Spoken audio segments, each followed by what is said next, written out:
What's going on, guys? It's Fight Season MMA, and today I want to make a video talking about the best characteristic or aspect of every single current UFC champion. Every single champion has something that they bring to the game that is something that is truly fun and exciting to watch, whether it's something of the activity of which they fight, the star-studded knockouts that they bring, or just the charisma and energy that they bring inside the fight with the UFC octagon. Truly, I love seeing every single champion fight. The champions right now, in my opinion, are truly amazing. I know we got some people who don't fight that often, but when these fighters fight, it is so fun to experience and watch. But before we jump into the video, if you guys enjoy the UFC content, please leave a like, comment, and subscribe. That's the best way to help the channel grow. And while you're down there, please turn on the post notifications, just so you guys can always stay updated with the most recent UFC content that comes out daily. But without further ado, let's touch on the biggest positive of each current UFC champion. The first champion that I want to start with is Mr. Alexandre Pantoja, and the first thing I want to talk about is of how he's never in a boring fight. Now, yes, at his last two fights against Brandon Royval and Steve Erceg have been kind of lackluster compared to that Brandon Royval fight, but that Brandon Royval fight was such an exciting fight inside that UFC featherweight flyweight division, my fault, but it seemed like that Pantoja always wants to keep his opponent inside the fight, like of how he doesn't want to make it too one-sided. It's this weird thing that Pantoja has. He just wants to draw in and make the most exciting thing possible for all the UFC fans around. Every single fight he has, there's some sort of competitive nature into it. They're swinging, throwing arms, he's getting bodied with shots, he's taking them down. Every little thing of a UFC fight is going on when Alexandre Pantoja is inside the octagon. I think that is his biggest aspect brought to the game, is he can be a great addition as a co-main event to a specific card to bring a very big, energy-packed, action-packed fight prior to a massive main event. And that is why I love Alexandre Pantoja, just kind of making the fight super grimy, super gritty, and getting that win in there inside the UFC flyweight division, win in very exciting and stylish fashion. The next champion I want to talk about is Sugar Sean O'Malley, and the biggest thing with Sean O'Malley is kind of that vibe that he goes in with the into the UFC. He just has that kind of aura around him where he talks about how he went up to Aljamain Sterling and said, "No, Aljo, which hand do you want to get knocked out by?" and then puts him out cold in that fight. He's got just that championship mentality with him, even of how he's coming out talking that he's going to fight at the Sphere. He says that he's going to go in there and absolutely demolish any opponent that he has and enjoy the event after. Now, Merab Dvalishvili will be fighting him at the Las Vegas Sphere, but I think Sean O'Malley's just too confident and has too much focus to truly win this fight in any other fashion and doing it in an incredible manner. I think Sean O'Malley's just kind of persona in the fight game is something that really needs to be studied, because yes, he has this crazy characteristics. He drives the pink Lamborghinis, he has the colored hair, but Sean O'Malley is an absolute killer inside that UFC octagon, and it truly is one of my favorite things seeing him in there, going for the kill every single time he has, being confident prior to fight week, and truly dismantling any opponent that's in front of him. Next up, we have the featherweight champion, that being Ilia Topuria. And what do I think about Ilia Topuria? Ilia Topuria is an absolute monster in there, and I just love to watch his boxing ability. Ilia's boxing is something that is from a boxer who's been boxing for the entirety of their life. He's so crisp in every little movement he does, and truly, it is something that is so beautiful to watch. That Josh Emmett performance is my favorite Ilia Topuria performance to watch, considering he went in there and dismantled one of the best UFC power punchers the organization has ever seen within a 5-round time interval, that he killed the man, and it was a very impressive performance there. That 4th round was a 10-7 round to one judge, and if you don't know, as I've highlighted it prior, 10-7 is pretty much you going in there and just absolutely laying it onto your opponent to where your judge says that there is no way that he could have possibly survived this round. And Josh Emmett, by the way he looked on his face, the only way he kept on going was by sheer heart and determination in that fight with Ilia Topuria. But truly, Ilia is one of the most exciting fighters in that UFC, and especially his boxing ability within the octagon is something that draws me to his fights like eye candy, and is one of my favorite parts about Ilia Topuria. Now, talking about the pound-for-pound #1 fighter inside the UFC organization, and that is Mr. Islam Makhachev. Now, Islam Makhachev, my favorite thing about watching Islam is the well-rounded game and capabilities of Islam, and of how he flows into one thing to another. In that Dustin Poirier fight, yes, it was a good fight, but he was kind of dominating the majority of those rounds. My favorite thing was in that first round, he was trying to switch over to mount from the back, and that was something that was really getting Dustin Poirier thrown off, because whenever Dustin Islam would switch the mount or try to switch the mount, Dustin would go and properly defend it. But as soon as he did that, it left the arm for Islam to try to get an arm bar. And those slim things that Islam throws out there are something that is so incredible and amazing to see.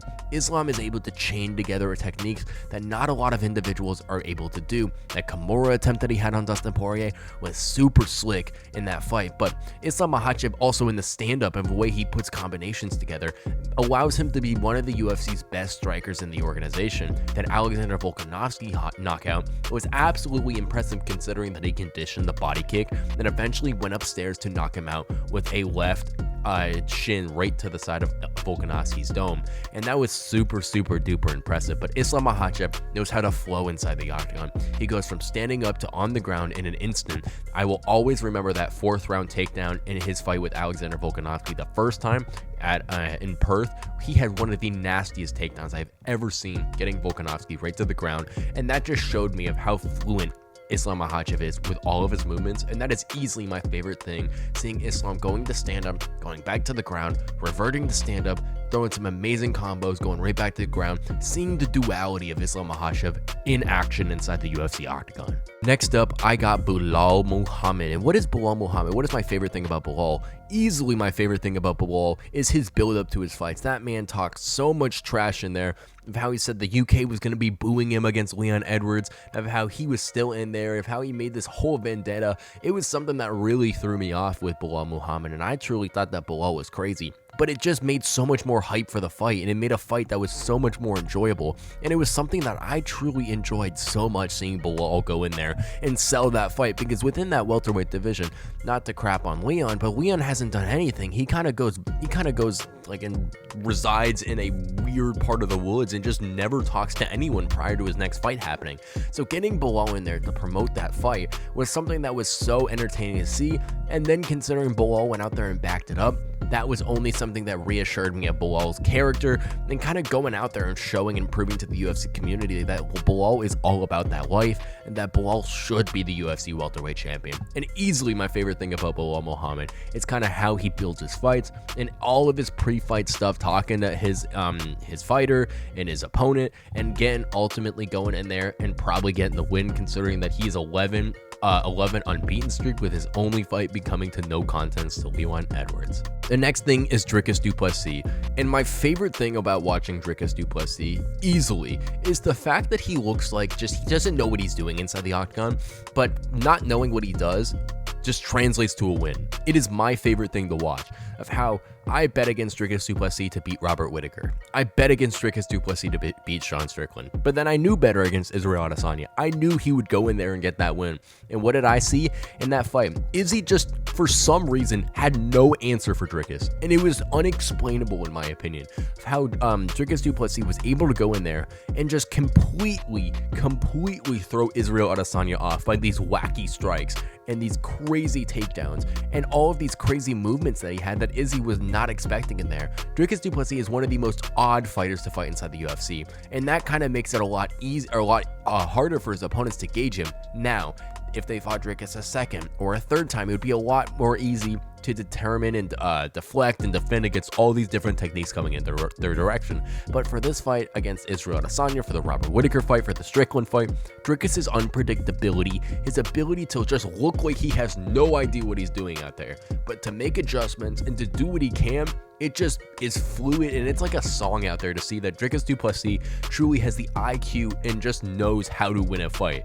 Now, sometimes Dricus's fights might not be the most entertaining, like the Strickland fight, in my opinion, was a good fight, but there was some ground control and stuff like that. Derek Brunson had, that fight was kind of just Derek Brunson's fault, but Dricus Du Plessis is one of, when he is in there and making adjustments, he always has an entertaining fight, no doubt in my mind, and that is why I always love Dricus Du Plessis and watching him just find a way to win inside the octagon. Now, Alex Pereira, the light heavyweight champion. There's so many amazing things that I could talk about with Alex Pereira. I could talk about the crazy knockouts that he possesses. I could talk about the funny character he is. But the thing I don't think gets highlighted enough for Alex Pereira, and it's probably my favorite thing, is of how active this man is inside the UFC. He has fought 4 times in a span of 12 months, I believe, or 11 months it was. He fought in late July of 2023, November of 2023, April of 2024, and July of 2024, or June of 2024. Yeah, it was 11 months. Alex Pereira is so crazy out there. He just takes fights on short notice. He said after UFC 303 he wanted to take some time off. Guess what? Dana White called him up. Job opportunity offer, UFC 307 against Khalil Roundtree Jr. Alex Pereira said, baby, I will be there. He, without any hesitation, took that fight up against Roundtree Jr., and that is something that is so commendable and respectable inside the UFC. A lot of these champions now want to pick every fight that is coming in front of them. Like Ilia Topuria had to pick Max Holloway over Alexander Volkanovski. A lot of these other guys out there, Dricus Du Plessis picked Israel Adesanya because of all this different fights and whatnot. A lot of these new age champions don't want to just like give their opponents force fed to them. But Alex Pereira, anytime, anywhere, he will go in there and knock them out, and that is easily my favorite thing about Alex Pereira. Next, I am going to go to Tom Aspinall. Tom Aspinall is just the striking. Every time he fights, it's my favorite thing watching Tom Aspinall. I'm gonna be honest, but I'm gonna say the striking department because Tom Aspinall is so powerful. That jab that dropped Curtis Blaydes was absolutely insane to see. Tom Aspinall has some of the craziest power inside the UFC octagon, and it is something that could 100% transfer weight classes. A lot of heavyweights, when they hit you with a jab, yes, you get felled, but you don't get knocked down or anything. Curtis Blaydes' chin is pretty decent, considering that some of the hardest strikes Curtis Blaydes has ever been knocked out of have come from the hands of like Derek Lewis and a lot of these other different fighters who have really had to put Curtis Blaydes to sleep in order to get him out there. Tom Aspinall, on the other hand, dealt Curtis Blaydes out there in incredible fashion, in incredibly quick fashion, in a 1 minute flat. And just, Tom Aspinall's his last 3 fights have lasted a combined 3 minutes and 21 seconds. Absolutely insane to see. We got his fight with Sergey Pavlovich lasting 1 minute and 7 seconds, his fight with Marcin Tybura lasting 1 minute and 13 seconds, and now his fight with Curtis Blaydes lasting a minute flat. Actually, 3 minutes and 20 seconds, my fault. But truly, Tom Aspinall's striking is some of the most fun practice inside the UFC, and that is easily my favorite thing about the current interim heavyweight champion. Last but not least, we got Mr. Jon Bones Jones. And the last thing I want to talk about with Jones is just his grappling ability. Jones has some of the greatest grappling transitions the UFC has ever seen. And even at his olden age of 36 years old or 35 years old against Cyril Gane, he looked incredible out there in some of the different grappling exchanges that he did possess inside that UFC octagon fight with Gane. He 100% just took Gane to the ground and dismantled him on the ground. And he just showed that there is levels to the game against someone like Cyril Gane, who isn't the greatest grappler out there. Even going back in Jon Jones's legacy, his grappling has been some of the most fun thing the UFC has ever seen at his time in reign at light heavyweight. He was throwing around opponents like Rampage Jackson, Lyoto Machida, Chael Sonnen. A lot of those opponents really couldn't even stand with Jones, and Jones was going in there doing the absolute worst to him on the ground. And easily, Jon Jones on the ground was an absolute menace in his prime, and Jon Jones was probably the greatest grappler in the UFC pound for pound during his title reign. And Jon Jones is truly one of the greatest grapplers of all time inside the UFC organization, and one of the best fighters inside the UFC organization.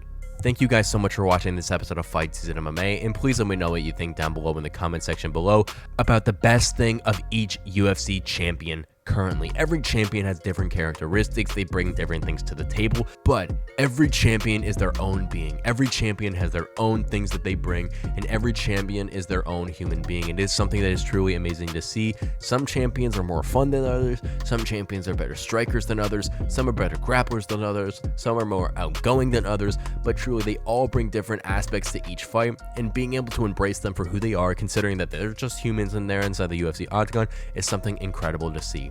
Thank you guys so much for watching this episode of Fight Season MMA, and please leave a like, comment, and subscribe if you guys support the channel. And while you're down there, please turn on the post notifications button just so you guys do not miss the content that releases daily from this UFC channel. Thank you guys so much for watching this episode of Fight Season MMA, and I will catch you guys very soon with more UFC content and news.